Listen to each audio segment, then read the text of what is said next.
কথাগুলা লক্ষ্য করে শোনো। দুনিয়া আমাদেরকে গ্রাস করে ফেলেছে, দুনিয়া আমাদেরকে অন্ধ বানিয়ে ফেলেছে। আমাদের এই চোখ দ্বারা হক দেখতে পারি না, আমাদের এই কান দ্বারা ওয়াজ শুনতে পারি না, আমাদের এই কান দ্বারা তিলাওয়াত শুনতে পারি না, আমাদের এই জবান দিয়ে পবিত্র কথা বের করতে পারি না। পুরাটা দিন চলে যায়, কোরআনুল কারীমের একখানা আয়াত পড়তে পারি না, হাদিসের একখানা টুকরা পড়তে পারি না, আল্লাহ তাআলার একটা গুণগান গাইতে পারি না, আল্লাহ সুবহানাহু ওয়া তাআলার প্রশংসা করতে পারি না। কারণ পুরাটা বডিকে শয়তান গ্রাস করে ফেলেছে। কথা বলেন ঠিক কি না? এ বন্ধু, যখন ইমাম সাহেব অথবা মসজিদের হুজুর যখন দোয়া শুরু করে, আশেপাশের সমস্ত মানুষেরা হুজুরে চোখের পানি ফেলা কান্দে, কিন্তু আমাদের চোখে পানি আসে না। আমার চোখে পানি আসে না কেন? আশেপাশের লোকেরা তো হুজুরের চোখের পানি ফেলা কান্দে। বন্ধু, তুমি জানো নি তোমার অন্তরটা পাথর হয়ে গিয়েছে। নিজেকে প্রশ্ন করো, আমার অন্তর কোন দুনিয়ার ধোঁকায় পড়ে গিয়েছো? কাদের জন্য তুমি হারামকে গ্রহণ করছো? হালালকে তুমি কেন বর্জন করছো? আল্লাহ তাআলার ইবাদতকে কেন ছেড়ে দিয়েছো? নিজের অন্তরকে, নিজের নফসকে জিজ্ঞেস করে দেখেন, ওরে আমার নফস, তুমি কোন দিকে ধাবিত হচ্ছ? তুমি কি জানো নি এই দুনিয়ায় তুমি চিরস্থায়ী না? यहाँ हम सब मुसाफिर है, वही आखिर ठिकाना, कोई आगे रवाना है, कोई पीछे रवाना।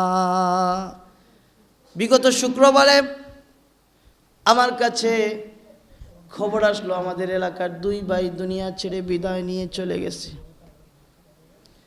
যারা দুনিয়া থেকে বিদায় নিয়ে চলে গেছে, এদের থেকেও বয়সে বড় মানুষ এই এলাকায় আছে। এরা মরে নাই, বড়কে রেখে ছোট চলে গেছে। এমন অসংখ্য অগণিত নজির আছে। বাবাকে রেখে সন্তান দুনিয়া থেকে বিদায় নিয়ে চলে গেছে। এমন অসংখ্য অগণিত নজির আছে, মাকে রেখে মেয়ে দুনিয়া থেকে বিদায় নিয়ে চলে গেছে। একটা বার আল্লাহর দিকে নিজেকে মুতাওয়াজ্জা করো। অনুগ্রহপূর্বক আমরা সামনের দিকে আগাই। পিছনে অনেকেই কষ্ট করে বসে আছেন, জায়গা হচ্ছে না। আল্লাহর ওয়াস্তে সামনে আগাই, সামনে আগাই। পরবর্তীতে নামাজের সময় হয়ে গেলে ইনশাল্লাহ আমরা কাতারবন্দি হয়ে যাব। সামনে আগাই, কথাগুলো মনোযোগ সহকারে শুনি, ইনশাল্লাহ উপকারে হবে। জিকির করেন লা ইলাহা ইল্লাল্লাহ, লা ইলাহা ইল্লাল্লাহ। সামনের ভাইরা জায়গা করে দেন। ইল্লাল্লাহ, লা ইলাহা ইল্লাল্লাহ, লা ইলাহা ইল্লাল্লাহ, লা ইলাহা ইল্লাল্লাহু মুহাম্মাদুর রাসূলুল্লাহ। এ আমার বাসাইদের মুসলমান ভাই বন্ধুরা, নিজেকে আল্লাহ তাআলার দিকে মুতাওয়াজ্জা করেন। নিজেকে প্রশ্ন করেন, এই দুনিয়ায় কতদিন বেঁচে থাকবা?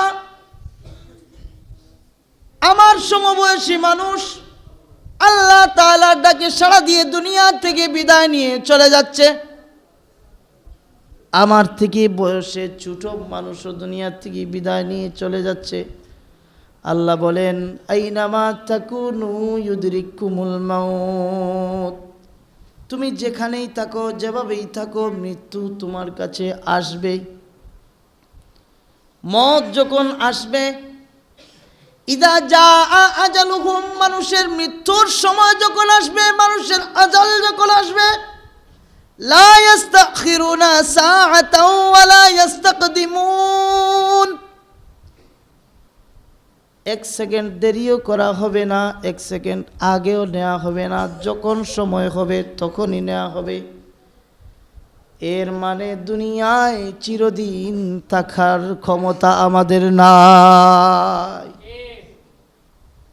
যে দুনিয়ায় চিরদিন থাকতে পারবো না, যে দুনিয়া থেকে একদিন বিদায় নিয়ে চলে যাব, ওই দুনিয়ার রাজত্ব, বাহাদুরি, ক্ষমতা আর পাওয়ারকে অর্জন করার জন্য আখিরাতকে বরবাদ করে দিচ্ছি। কথা বলেন ঠিক কিনা? আমরা বুঝি না আমাদের পরকালকে, আমাদের আখিরাতকে ধ্বংস করে দিচ্ছি। চোখটা বন্ধ করে দেখো, একটা বার চিন্তা করো, আমি যখন দুনিয়া থেকে বিদায় নিয়ে চলে যাব,